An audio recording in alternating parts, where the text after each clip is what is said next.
အားလုံးပဲမင်္ဂလာပါအခုလိုမျိုးအရင်မိုက်တဲ့ကိုယ့်ရဲ့ Mobile Legends profile လည်းပါတယ်ပြီးကိုယ့်ရဲ့ပုံနဲ့ကိုယ့်ရဲ့နာမည်နဲ့ပြီးကိုယ့်ရဲ့ favorite hero 3កောင်နဲ့ပေါ့နော်ဒီလို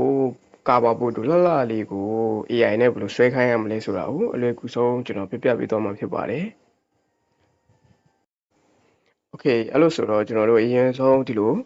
ကိုယ့်ရဲ့ဒီ skin ပေါ့နော် collection ထဲမှာကျွန်တော်တို့ဒီလိုကိုယ့်ရဲ့ favorite ကိုထည့်ခြင်းတဲ့ skin လေးကိုဒီလို screenshot လေးရိုက်ပြီးတော့ crop လုပ်ထားပါတော့ screenshot ရိုက်တဲ့အချိန်မှာကျွန်တော်တို့ဒီ crop လုပ်လို့ရတယ်ပေါ့နော်ဒီမှာ3កောင်အဲ့လိုမျိုးလေးရိုက်ထားပါတော့ဒီမှာ1 2 3 3កောင်ရိုက်ပြီးသွားရင်ကျွန်တော်တို့ဒီလို profile ပုံလေးတစ်ပုံထည့်ရိုက်ထားပါတော့ profile ပုံလည်းဒီကျွန်တော်တို့လိုအပ်တယ်လို့ပဲဒီဘေးရဟာတွေမပါအောင်ကျွန်တော်တို့ဒီ crop လုပ်ထားပါတော့ပြီးရင်တော့ကျွန်တော်တို့ထဲမဲ့ပုံတစ်ပုံလိုတယ်ပေါ့နော်ကိုယ့်ရဲ့ပုံပေါ့နော်ဒါဆိုရင်တော့ရပြီအဲ့ဒါကိုကျွန်တော်တို့ဖုန်းထဲမှာဒီ Google Gemini ဆိုတဲ့ application လိုတယ်ပေါ့နော် Google Gemini AI ထဲမှာဒီ Chrome ထဲမှာသွားလုပ်လဲရတယ်ပေါ့နော်ဒီမှာတော့ကျွန်တော် software နဲ့ပဲသုံးပြလိုက်မယ်အဲ့ဒီကိုကျွန်တော်စဝင်လိုက်ပြီဆိုတော့ဒီမှာ create image ဆိုတာလေးရှိတယ်ပုံမှာအဲ့ဒါလေးရွေးထားမယ်ပြီးတော့ကျွန်တော်တို့က Sona ပုံလေးတွေပြန်ထည့်မယ်ပေါ့နော်အဲ့ဒီမှာကျွန်တော်တို့ကဒီ profile ပုံရင်ထည့်မယ်ပြီးရင်နောက်က3ပုံပေါ့နော်ဒီ hero ပုံ3ပုံ hero ပုံ3ပုံကျွန်တော်တို့ skin ပုံ3ပုံထည့်မယ်ပေါ့နော်ပြီးရင်တော့ကျွန်တော်တို့ထည့်ချင်တဲ့ပုံထည့်လိုက်ပေါ့နော်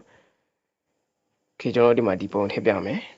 ပြီးတော့ကျွန်တော် okay နှိပ်လိုက်ဒီမှာပုံ4ပုံကျွန်တော်တို့ဒီမှာ update လုပ်နေ upload လုပ်ပြီးသွားပြီပေါ့နော်လုပ်ပြီးသွားပြီဆိုကျွန်တော်တို့ဒီမှာပေးထားတဲ့ prompt ပေါ့နော် prompt ကိုကျွန်တော်တို့ paste ချလိုက်မယ် paste ချပြီးရင်ကျွန်တော်တို့နာမည်ကိုထည့်ဖို့အတွက်ဒီမှာကျွန်တော်တို့နည်းနည်းလေးဆွဲချလိုက်ဒီမှာ add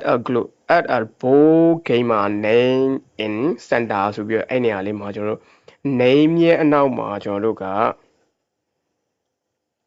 dash လေးခံလိုက်ပါနော် dash လေးခံပြီးတော့ကျွန်တော်တို့ထည့်ခြင်းနဲ့ဟိုနာမည်လေးထည့်ပါနော် okay ကျွန်တော်တို့ဒီမှာokay Ryo လို့ထည့်ကြည့်မယ် Ryo လို့ထည့်ပြီးတော့ရင်ကျွန်တော်တို့ဒီမှာ play focus win ဆိုတဲ့ဟာလေးရှိတယ်ဒီမှာကျွန်တော်တို့ကြိုက်တဲ့စာသားလေးထည့်လို့ရတယ်ပေါ့နော်ကျွန်တော်တို့ဒီတိုင်းပဲထည့်လိုက်မယ် play focus win ပဲထည့်လိုက်မယ်ပြီးရင်တော့ကျွန်တော်တို့ကဒီပို့တဲ့ခလုတ်လေးနဲ့ပေါ့နော် send ခလုတ်လေးနှိပ်လိုက်မယ်ပြီးရင်တော့ကျွန်တော်ခဏလေးစောင့်ပေးရမယ်ပေါ့နော်โอเคပါကျွန်တော်တို့ဒီမှာခဏစောင့်လိုက်ရင်တော့ဒီလိုပုံထွက်လာပြီပေါ့နော်ဒီမှာကျွန်တော်တို့စောနာကပေးလိုက်တဲ့ Ryo ဆိုတဲ့နာမည်ပါတယ်